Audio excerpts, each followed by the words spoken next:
Con más aquí en Imagen Empresarial y está con nosotros esta mañana Gonzalo Rojón. Él es miembro del IDET, que es el Instituto del Derecho de las Telecomunicaciones y socio de The Competitive Intelligence Unit. ¿Cómo estás, Gonzalo? Buenos días. ¿Qué tal, Rodrigo? ¿Cómo estás? Qué gusto saludarte y buenos días a todos los que nos ven.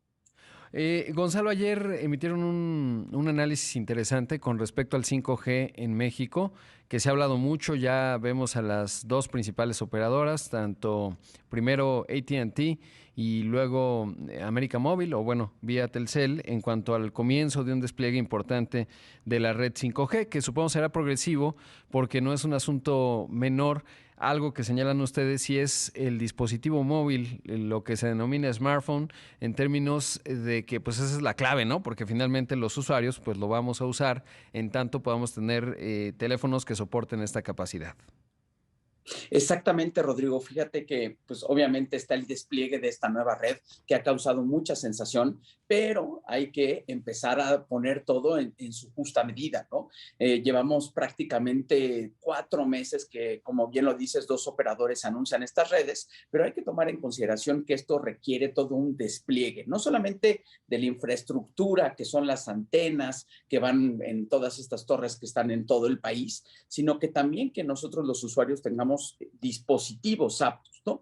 Y entonces prácticamente fue como un diagnóstico de cómo nos encontramos actualmente. Hay que recordar que hay 123.8 millones de smartphones en el país, de un total de 132 millones de líneas. Entonces, pues, obviamente la penetración es mucha de dispositivos. Estamos hablando de un 93.5% de penetración, pero la mayoría de estos dispositivos todavía son de 4G y algunos de tercera generación, ¿no? Es decir, no están aptos para la red de 5G. Déjame decirte que de todos estos millones, de los 123.8, menos de 3 millones están listos para una red de quinta generación, ¿no? Entonces, obviamente esto será un despliegue de manera paulatina, es decir, los dispositivos irán bajando de precio conforme vaya pasando el tiempo y obviamente los usuarios van a poder ir comprando estos dispositivos, ¿no? Ahorita Claro. nada más para que se den, perdón, Rodrigo. No, adelante, Gonzalo. Ahorita nada más para que se den una idea, estos dispositivos empiezan en 6,000 pesos, pero el consumo promedio del mexicano en un smartphone es de 4,300 pesos. Entonces todavía el diferencial es mucho, ¿no? De ahí que haya pocos dispositivos todavía que estén en manos de los usuarios. O sea, el dato es 3 millones y lo que quiero saber es, evidentemente los últimos, ¿qué será? Dos modelos de Apple soportan 5G, los últimos, quizás las últimas dos generaciones de los de Samsung también. Es decir, todas las grandes marcas soportan 5G o uno podría tener un teléfono, pues digamos, incluso de arriba de los 15,000 pesos y a lo mejor no soporte 5G.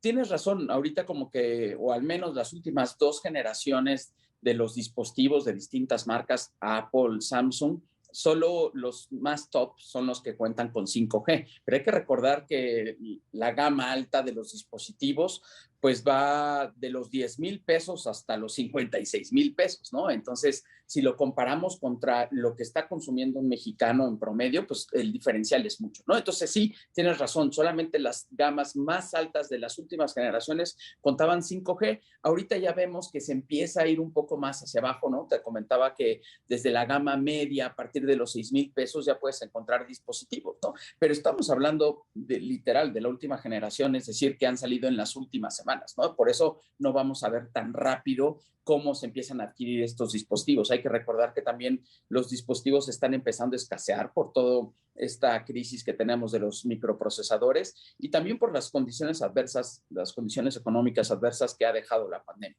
Claro, y esto es clave también porque finalmente, ¿cómo ha ocurrido en otros países esta transición? Y lo pregunto en términos de dos aspectos. Uno, la velocidad, digo, es otro poder adquisitivo. Pienso Corea del Sur, que es uno de los ejemplos más visibles, ciertas ciudades de Estados Unidos, pero sobre todo en términos del costo del plan o del el precio, porque además hay que decir que el mercado mexicano pues es mucho de prepago, ¿no? Y entonces habrá que entender, pues digamos, la amortización del cambio de infraestructura, que no es un tema nada menor, pues tendrá que amortizarse en términos de los usuarios, o sea, se tendrá que ver reflejado en el precio.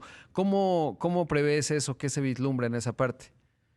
Tienes toda la razón. En países que están más desarrollados, la penetración de 5G ha sido mucho más rápida, no solamente porque las redes estaban listas previo a la pandemia, ¿no? Por ejemplo, en Estados Unidos, que es el país vecino, pues 5G estaba listo desde 2019, ¿no? Iban compitiendo por distintas ciudades. Desgraciadamente a nosotros se nos atravesó la pandemia y no pudimos licitar espectro, una serie de cosas que se requieren también para establecer las redes de quinta generación. Entonces, sí, en estos países obviamente la penetración tanto de dispositivos y tanto de las redes 5G ha sido mucho más rápida y obviamente todo esto es por el poder adquisitivo de estos países, Claro, ¿no? Yo pero lo que sí, vislumbro para 5G en México es que nos vamos a tardar alrededor de 4 años para que tengamos o veamos ya un mayor número de dispositivos y estas redes en muchas ciudades del país, ¿no? Nada más, por poner un ejemplo, para 4G nos tomó 10 años llegar a un 49% de las líneas que estuvieran bajo esta tecnología. 10 años. ¿No? Obviamente ahorita el proceso es mucho más rápido, mucho más eficiente y nos va a tomar menos tiempo, pero eso no quiere decir que de un año para el otro vamos a estar con cobertura total y con estos dispositivos por todos lados. claro.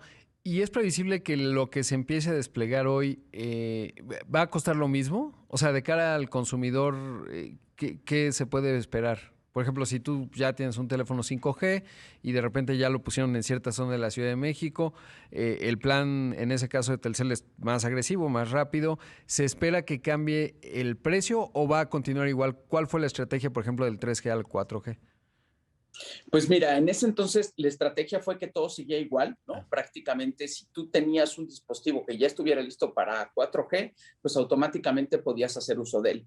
En esta ocasión ha sido un poco diferente. Por ejemplo, Telcel lo que hizo fue poner 5G en sus planes de pospago, pero los que son mucho más caros, ¿no? Los que son a Ajá. partir de 599. El resto de los usuarios de pospago pueden tener acceso a esta nueva tecnología, pero tendrían que pagar algo adicional, ¿no? Entonces, obviamente, pues eso, si continúa así, pues no va a ser tan o más rápido, ¿no? Es decir, los usuarios van a tener que pagar más por tener esta tecnología. Adicionalmente, tendrías que tener habilitado tu dispositivo, ¿no? Por ejemplo, mi teléfono que lleva un par de años y que en su momento cuando lo compré era de gama alta, pues sigue bastante funcional. Así es que no pienso cambiarlo, ¿no? O si Claro. pienso cambiarlo, pues voy a tener que desembolsar algo a partir de los 10,000 pesos para poder usar esta red. Así es que va a depender tanto del operador, ¿no? Cómo van a ser los planes, que como te decía, Telcel ahorita está cobrando algo adicional por tener acceso a esta tecnología y también un gasto por parte de los usuarios. Claro, sí, es interesante porque es un poco paradójico, ¿no? Y lo mencionabas, lo ponías con tu ejemplo muy bien. No lo vas a pagar en tanto no lo puedas experimentar de una manera muy amplia, porque claramente hace una diferencia, pero en mi caso también aquí en México no he procurado hacerlo, pero no me he conectado todavía a una red 5G como para sentir la diferencia en la velocidad y en tanto no lo sienta, pues no tendré incentivos, digamos, tengo dos teléfonos, pero a lo mejor pues me tardo más en el incentivo de pagarlo, porque pues no lo estoy experimentando, no quiero pagar algo que no voy a usar de manera intensa, ¿no? Entonces, y por otro lado, pues las empresas tienen que empezar a desplegar la infraestructura en donde está el mercado. Eso quiere decir aeropuertos y por supuesto zonas, digamos, más prósperas de todo el país, las grandes ciudades, obviamente, los datos sí lo muestran, Ciudad de México en ciertas zonas, Monterrey, Guadalajara, Tijuana, ¿no? Algunas de estas ciudades, varias más obviamente, pero digamos esas pues como las cuatro principales que vería yo, y bueno, esa es la paradoja. Sí, adicionalmente, déjame decirte que hay otro detalle. Estamos partiendo de una cuarta generación sumamente potente, ¿no? En la Ciudad de México hay algunas zonas en las cuales de repente estoy registrando 100 megabits por segundo, que es mucho más de lo que puedo tener a lo mejor en mi casa a través de Wi-Fi, ¿no? A Sí, través de de un fibra computador. óptica. Entonces, el salto a lo mejor de 100 a 300 no va a ser abismal como lo fue cuando estábamos saltando de tercera generación a cuarta generación, Claro, ¿no? O sea, tener 100 megabits por segundo es muy bueno, ¿no? O sea, sí, tú tranquilamente puedes tener esta videoconferencia en tu teléfono móvil, ver una película, escuchar música sin ningún tipo de interrupción, ¿no? claro. Ahora, vas a poder hacer cosas un poco poquito más rápido, ¿no? Y digo un poquito más rápido porque a lo mejor si tienes un archivo que quieres descargar del trabajo, pues en vez de que se descargue en 4 segundos, se descargará en 1 segundo. Gonzalo, ¿no? se me acaba el tiempo, pero te agradezco mucho. Ojalá sigamos conversando porque hay varios temas, el de los aeropuertos y tal.